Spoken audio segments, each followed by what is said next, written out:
मंडळी, दामिनी सिनेमातला सनी देओलचा तो डायलॉग तुम्हाला आठवतोय का?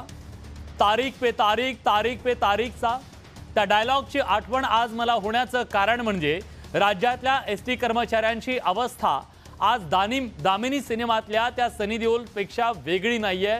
अगदी तसाच तोही उद्विग्न आहे, तोही सवाल करतोय किती दिवस तारीख पे तारीख। त्यामुळे आज पुन्हा त्यांनी चक्का जामची हाक दिली। सरकार आली, सरकार गेली, पण कर्मचाऱ्यांचे हाल संपले नाहीत।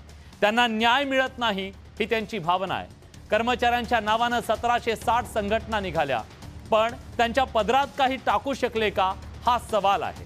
कर्मचाऱ्यांना वाटतंय आमच्या पदरात काहीच नाही।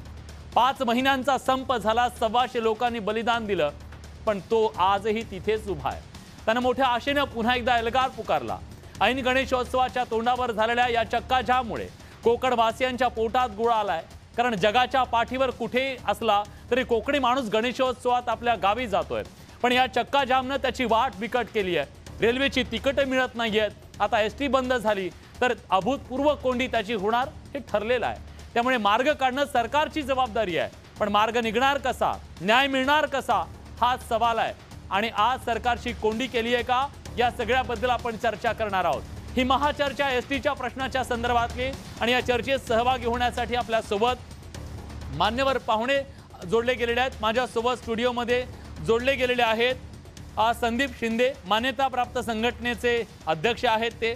आपल्या सोबत इंटकचे मुकेश तिगोटे जोडले गेलेले आहेत। मुकेशजी, तुमचंही स्वागत आहे। आपल्या सोबत बाहेरून सदाभाऊ खोत जोडले गेलेले आहेत, जे आता या सगळ्या आंदोलनामध्ये पुन्हा सहभागी झालेले आहेत। आपल्या सोबत गोपीचंद पडळकर सुद्धा जोडले गेलेले आहेत, आणि स्टुडिओमध्ये माझ्यासोबत शिवसेने सरकारची भूमिका मांडण्यासाठी शिवसेनेचे प्रवक्ते अरुण सावंत सुद्धा आहेत। आणि आपल्या सगळ्यांना अपेक्षा आहे, वाट पाहतोय आपण सगळेजण कामगारांचे नेते ॲडव्होकेट गुणरत्न सदावर्तींची, पण त्याआधी बघूया या संदर्भातला खास रिपोर्ट।